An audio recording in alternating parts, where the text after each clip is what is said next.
So we were talking about, it was quite a while ago, it was a friction generator. Yeah, and I've bounced on this a few times.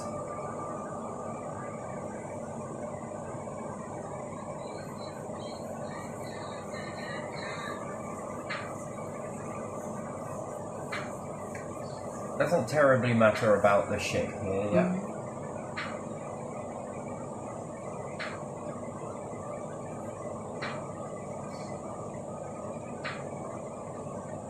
Now, either way that this is done, it doesn't really matter. So,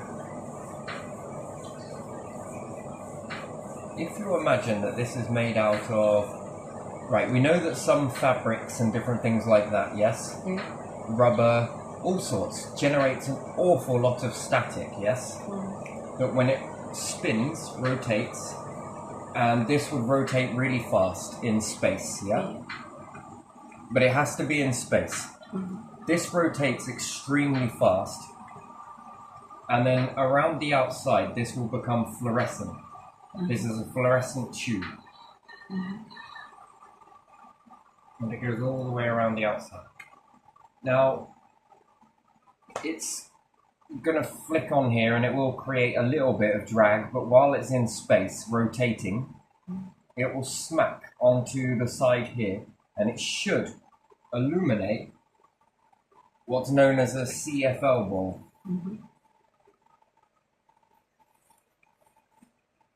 And the faster this spins, which is in space, is fast. And it's going to generate static, which formulates back to what Einstein was saying, that a static universe.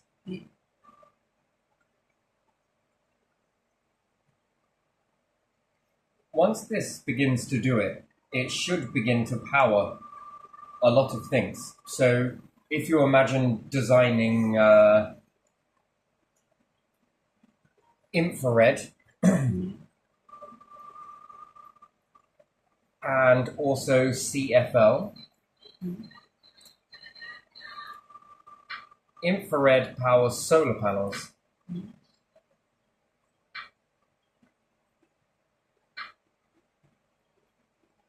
CFL will grow plants. Also, infrared will help with plant growth as well. Strange experiment, but still, it worked. And this is where I think you get most of your red light, blue light, vegetation, flowering. So under infrared light, plants flower, create a hormone. And under blue light, they go into vegetation or preparation stage, yeah? And a CFL bulb will definitely light off of this. And because it's not earthed in this rotating, the whole craft will build up with a high level of static, which then is discharged. So if static doesn't get utilized, it will just build up to the point where you will start generating a magnetic field.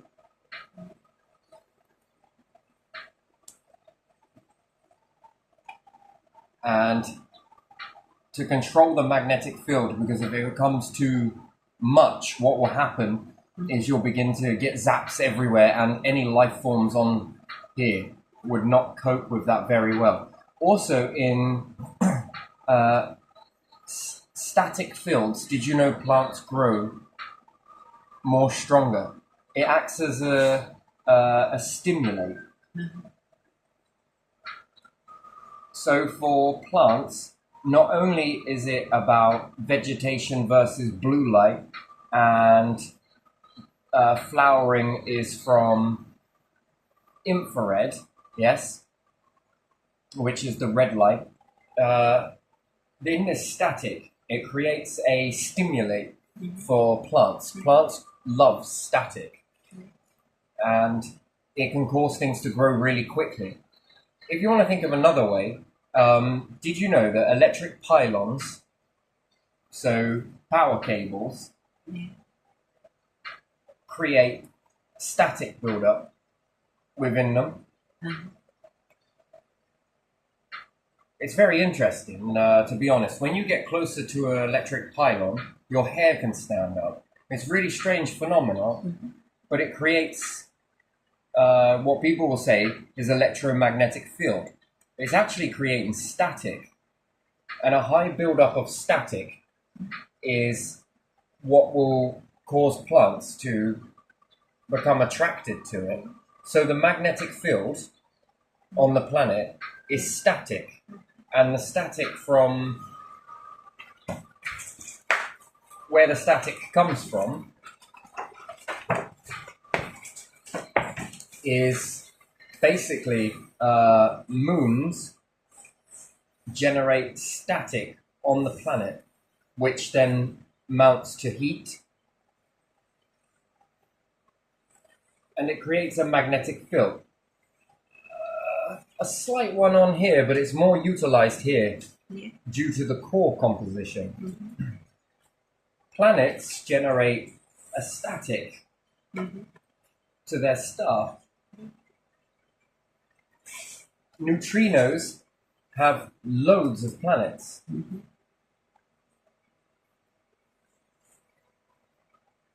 And therefore, with more planets, this is all generating more of static, and therefore creates one of the biggest magnetic fields. Jupiter generates static, but it's got like, I don't know, 86 to, that was the last time I checked in, so that was many years ago. 86 moons. And if you could see Jupiter's magnetic field, it would appear as 6 full moons.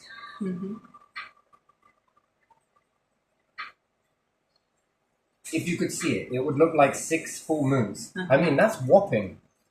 The main driving of Jupiter's magnetic field is Io.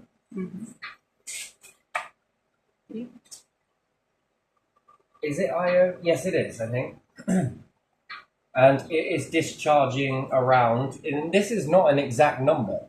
It's not a constant 3 million amps, by the way.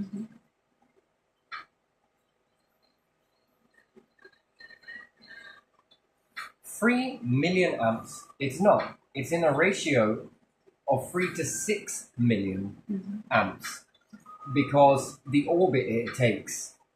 Did you know, just based on this ratio of seeing the fluctuations between, so it's never a constant. If you were to follow Io, but no probe ever has, and it's discharging onto Jupiter, and you see it increase and decrease, it means when it decreases, something on Jupiter's surface is a valley. When it increases, something on Jupiter is a mountain. Valley, mountain. When it fluctuates, it means that the influence as it is orbiting has reached a valley. And you can infer in Io's orbit this increase and a decrease in that static. You can then tell in a certain area whether Jupiter has mountain ranges without ever landing on the planet, based on the way this is responding. When it increases, when it's here, Io is here, it would be like something like 6, it could even possibly be 9 million amps. And when it's further away, so if Io was here, it could be from around 6 to 3, because the influence. Now, Jupiter's spinning really fast, but if you think about it, the moons spin faster. They orbit quicker. And that's just one particular moon. And then if you look where Europa's positioning is, this will confirm it. Each of them do it, but it gets less and less. The influence is less and less. This drives lightning. If there was water on Jupiter, which I'd say there isn't, and the reason why Jupiter's got such gas around it is due to this friction. It hits in with lightning. If there was any water, it would have already have, is it electrolysis? Like when you take a cup of water and put a an electric charge into it, yes, Yeah. of plus and minus, Mm-hmm. the water will release as a gas. Yeah. So if there was any water on Jupiter, it would be in, you would need an oxygen, but hydrocarbons, you'd separate it. If I wanted to separate gases from a planet, I bring a moon closer to it. If I wanted to have more of a, especially certain gases in lightning separate, and then they go on to bind things as well. So it doesn't just separate, it also binds, with the exception to hydrogen. Yeah. So, if there was any oxygen, it would make ozone. Mm-hmm. So to find out whether Jupiter has any oxygen, but where did the oxygen come from, that would be a good question mark. But it would be converted into ozone because of this amps. Anyway, so if humans were to make this in space, plants would grow. It wouldn't light straight away. It would take a few orbits, and you would have to allow it to. You see, it's easy with a CFL bulb because it can take it from the static that begins to build up. Mm-hmm. Then, if you had a device on board that then only allowed minus energy into it, and another one that only allowed plus into it, you could then go on to power and get electricity off of this. Mm-hmm. You wouldn't need batteries. You wouldn't need a lot, to be honest. Mm-hmm. As long as it never rendezvoused on Earth, a planet, a body, Yeah. and it never got too close to it. Mm-hmm. If not, it would steal it, Mm-hmm. or it would overcharge it. Yeah. So in between Io and Jupiter, Mm-hmm. in this ratio, Yeah. if you were to put a spacecraft there, Yeah. and think about how big that would be as well, Mm-hmm. CFL bulbs would light up, and therefore it grow food. Mm-hmm. You could tap into the energy there as well, just by maneuvering a moon or having something orbit you. Now, what does that look like? Well, we could do an experiment, but it's going to have to go a little dark. I say a little. Yeah. So I'll turn off the light when you are Yeah, ready. you can turn off the light. Or actually, turn it back on for a second if you don't mind. This is a CFL bulb. Mm-hmm. Yeah, turn it off. Yeah. No trickery. I'm not doing any trickery. Is it picking it up? Yeah. So this is a balloon. This is just a balloon. Mm-hmm. Is it lighting up with the balloon on the camera? Is it picking that up? It's picking up how would Flickering. Flickering, yeah. Well, it's obviously it does a lot more. Yeah. I can light these up with my hands, to be honest. Mhm. Then if I bring it closer, does it help Yeah, you see it a yeah, bit better? Yeah, I see flickering. And that's just wafting a balloon near it. I mean, I'm not even generating that much static. I'm just moving a balloon back and forth. And you could argue that it would run out eventually. I actually haven't managed to make it run out yet. And then if I take another piece of fabric, I can light these up with my hands anyway, but it doesn't show up on cameras. So if I just quickly grab a piece of random fabric, Uh-huh. but because I'm earthed, it makes all the difference, right? Yeah. When I'm earthed, it's stealing. The earth is stealing Yeah. the energy from Yeah. the static, Yeah. yes? Yeah.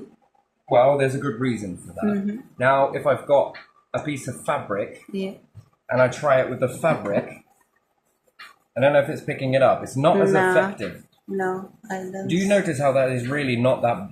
It's not that impressive, but the balloon itself Balloon is good. is impressive. Yeah. Now, obviously, it would need to orbit a few times Uh-huh. in order before it will begin to get brighter and brighter. I can't do this myself because I'm an earthed being on the earth trying to prove this point. Yeah. And it just really, it's not enough for me to do it. So if I sit on polystyrene or anything else like that, Yeah. I've tried many different fabrics. Mm-hmm. I don't know if it's, I don't see it. I see something. if you get really close to it, I don't know if it's picking it up really. It really isn't because the camera is not, it's just not designed to do so, to be honest. You see, I can light this up with my hands and and it doesn't pick it up either. But is that actually doing anything on there, on your camera at all? Very little. You see, the only thing I can really suggest is you get a CFL bulb yourself and try this, and you'll see what I mean. You'll begin to see it.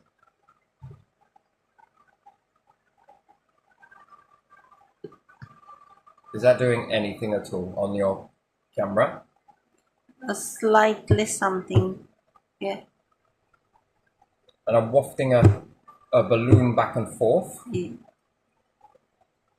I'm not even touching it. I'm just coming near its orbit, if you like. Yeah. Sometimes I'm catching it now and then. I don't know if that is really actually picking anything up. Now, it doesn't really matter because you can do this yourself and you'll begin to see it. Now, I don't know if I can aggravate this enough to get this to really light up well. And again, this is quite an impressive bulb. I didn't even think it would do it for this one, to be honest. But, you know, a dark night and go for it, you know. If I had maybe better quality video, I would see more, I think. I don't know if I This is can even basic, get that to really aggravate enough. I don't know. What about hair? Does it do on hair? Does it light up with your eyes? No, I don't see anything. So not hair. No. But a balloon, and then we're not understanding plastics, and Yeah. there are stuff that is far more static generating. Yeah. You know, Steve used to tell me about plastic that was being. He used to work at Ultrafilm, I think it was called, or something like that. Uh-huh. And what do you call it? The discharges on the just by opening and shutting and opening and shutting and opening and shutting the plastics cause massive zaps to hit the machine. Really big ones. Yeah. I remember foam, you know, the foam that is in some mattresses. Yeah. When I was a kid, I was somewhere and they had blankets filled with it, and when you try to kind of move the blanket to distribute the foam, because it was small pieces, it made light like that, static, and then it lit for a bit. I wonder if trying to rub it on something, whether that is going to increase it or decrease it. Not really. It's not really making much of a difference, to be fair. But again, I can see this with my eyes. And to be honest, earlier when I was in through there is a little bit of light coming through because the light outside is on. I don't know if it's even picking those. It's picking something. Yeah. Now that's me hitting the balloon, that is. Yeah, I see flashes. Yeah, flashes is good, but it's literally lighting it up, but not like full blown when you turn on the light. I don't know if I can make what about that? Now you upset my camera and it's blue. What do you mean upset your camera? I don't know, it's turned blue and I see the light, but it's before that it was black. See? What do you mean by blue? It was not blue like this, it was black. So I've upset your camera. No, I don't know, maybe the static did not like upset, but again, influenced, or I Yeah. don't know. Yeah. it must, right now that's me really touching it. I'm Yeah. giving it close contact. So, Yeah, I see flashing. so it almost looks like lightning in the tube, Yeah. but it is lighting the whole tube up. It's kind of weird to explain it. Now there you are. That's just a little experiment there that you can try yourself. And you don't even need to touch the balloon on it. You just orbit it. And as it orbits, it begins to go through... look, I don't know if that is... You know, on watch back, we'll see if it is... See, now that's just me rotating around, yes? I mean, which is pretty... Right, you can see that with your eyes, yes? Yeah, I see some, but... And that's me not touching. And it's really, I can really begin to smell it, to be honest. There is a smell there. Anyway, so what about if I try it in my hands? I don't think it will pick it up. Nah, No. it's I can see it, but you can't. I don't know. Let's try aggravating it on here a little bit. See if that makes any difference. It's not really. It's the same. So, no. There is slight intensity to it. What about if I rub the balloon loose? Anyway, but there you are. I think I need a really, really good camera to try and get this experiment done. But yeah, it's one step, and then you perfect it. You know, mobile phones started off pretty crap, and then you've got other things that started off terrible, and then you work with it, don't you? You keep working with it. I don't want to put it close to my head while doing that. No? Oh my days, I can see that so bright though, and it's also causing reflection off your phone, but your phone can't pick it up. Maybe watching it back. My phone just picks up flashes. I have to actually really smack that against it. Yeah. Now that wouldn't work very well in space because it's, what do you call it? Now what if I tap it? It's not as effective as orbiting it, just orbiting near it. I mean, it really winds the balloon up. I can feel it's getting hot just by going around and around the outside perimeter of the balloon like the moon does the earth, right? And it just really starts to piss it off. And it gets brighter. Anyway, oh man, this is so fascinating. I like to play with that, but man, can I smell that. And so there's no trickery in that. It's not being tricked or anything. Whoa, mama. That is something. So anyway, I didn't see. Rubbing it on fabric such as this, you know, and I mean, this ain't even plastic. I don't even know if I've got anything else that I can try. Feather duster, fox's tail, pretty morbid. I don't know if there's anything else that can really work this experiment, to be honest. These things are gnarly as anything, but this one's it's got chemical on it, so that wouldn't be a good idea in case it catches fire. So which it can do because there are some zaps coming off it there. What I'll do is I'll sit down with some other stuff. There is this stuff. Oh man, I can't remember what it's called now. I got the most brightness out of one of these bulbs. And all I needed to do was rub the very thing together. I can't remember what it's called. Anyway, so I will pick up some of that and then I'll show you it. Yeah, experiment and we can try another video later. When you're earthed, it doesn't work too well. Yeah. But if, you know, I'm sitting on here, you could say that this is keeping me off the ground, but it's not really terribly much. But if I were to sit on polystyrene and be, I don't know how well that will work. I think polystyrene would work with it as well, wouldn't it? Yeah, but even still, you can still transmit through the ground because you're in the. It's hard to explain it. When in space, try this. So, if you take animals on a craft somewhere, especially furry friends, just by them being, they'll begin to light this up. Electric eels. Also, that's an interesting one. So, again, working with nature is a clear guarantee that you'll prevail.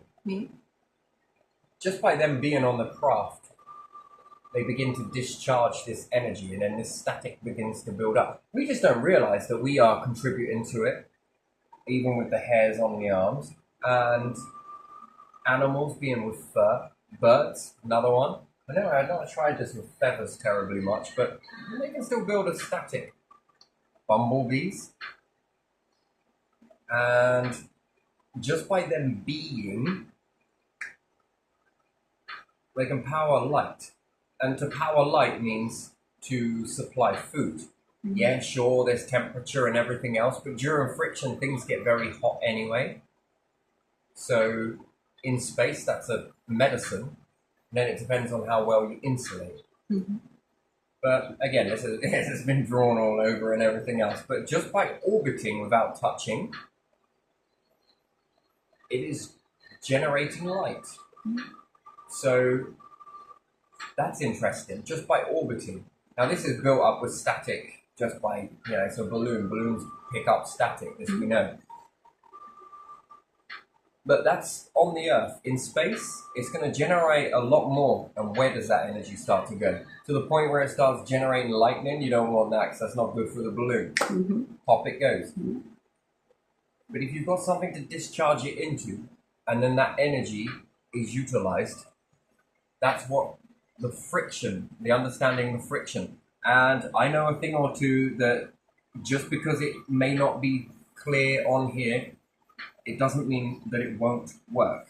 It just means that it needs figuring, and then it needs adjusting. The more you adjust, and then this is a certain type of gas in here, or gases. And then different gases respond differently. CFL bulbs. Long tubes work really well. The tube ones, I can get those to light up really well. I wonder if, I think I've got 2 of those left. To a point where they get too intense with the energy and then they pop. So, they need something else to discharge it into to stop that from happening.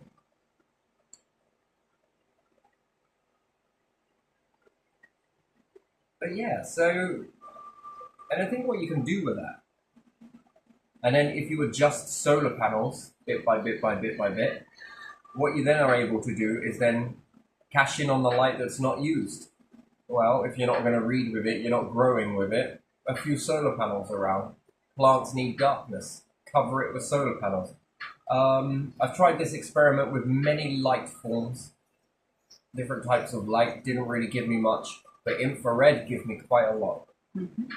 So, because I was trying to initially make solar panels work at night, and it runs through your inverter, and even in low sun, this is another way to get you better energy, because you're going through your inverter and this, that, and the other, and then utilizing infrared off the grid versus plugging anything onto the grid. If you want to reach net zero or half your energy supply, it would be to plug something in that creates infrared at a really cheap ratio. So we see it with LEDs, how the energy requires less and less to give you a lot of luminosity. Anything, it's just a light bulb for inside a freaking house. What is that for? But wouldn't it be better if it was done for infrared? Making them so that they run off of next to nothing. And it's not impossible, because this can be done, so that when you plug an infrared light into the grid and have these aimed at solar panels, especially at night, and then you're going through an inverter, you are saving so much money. And then if this can work, and to get some energy off of these to feed plants, and to then tap into static, I think then you can then power these low powered lights, I would have to say, to then be able to feed you more energy through a solar panel. You never have to worry about clouds, you see. So, but would this make solar panels too powerful? That's the question. They get hot, but again, it's space. It's infrared light. That led me to a few other things, but I won't say because it seems to be everyone's sort of thing. Anyway, so yeah, interesting. Very interesting. Anyway, should run this one short because you're getting very antsy, I can tell. So yeah, let's sort of wind this one down. But there you are. And this allows you to move away from your star indefinitely, because once you're beginning to generate light and you're growing food there, you're also exchanging gases, carbon and oxygen, And then this then can go on to support bacteria plankton, Mhm. and then again, this is running away with the gases again. Then more people can breathe, and then you need more plankton. Electric eels, fucking hell, man, they're amazing. You know, it's already in nature. You've just got to let go of your need to destroy everything, and before everything is destroyed, you need to hold on to certain things, because once they go extinct, the chances of you leaving the planet become less and less possible. And unfortunately, you need big numbers. Just a small group and a load of robots doesn't work. You can calculate this forward time and time again. Greed always leads to destruction. You see? And that sort of not sharing as well, it always leads to destruction. Always. One way or another, it leads to destruction. Because this way is not encoded into the universe. The sharing and the unlocking, you got to be pretty selfless to do it for other humans, and then you got to be even more selfless to do it for animals, and then you got to be even more selfless to do it for plants. But if you do so, the rewards are massive. So, you know, and just doing it with a few, Noah's Ark 2 by 2, that's one person doing that. When we understand it, Noah doing all of this stuff, building a ark. You know, so he was limited. That's the story there. But could you think about it, if all humans came together? At least majority. And then they begin to build this. Even for the minority that were like, no, we don't want to do it, which is 1%. Do you get what I mean? Yeah. It's usually like that. It's usually a small percentage that don't want to do it for whatever reason. But the majority of people do want to do it. And the majority always know to build it for these individuals too, you know, including. But 2 by 2, that's not going to do it. But the story of Noah's Ark versus the Noah's craft would be able to do far more. And with far more, you understand the story of Noah's Ark being able to save this many animals, this many humans, this, so forth and so on. And in the face of ridicule and all the rest, you'd think these stories would help you learn something as you evolve, but not really. You still live in hope, but... And maybe they call it manipulation or something else like that. No, don't be silly. Don't be silly. Pushing it out as manipulation is like holding up a mirror to what you are doing. Silly. Don't take this manipulation while taking this manipulation. Oh my days. But yeah, anyway, gonna leave this one here. But yeah, there you are.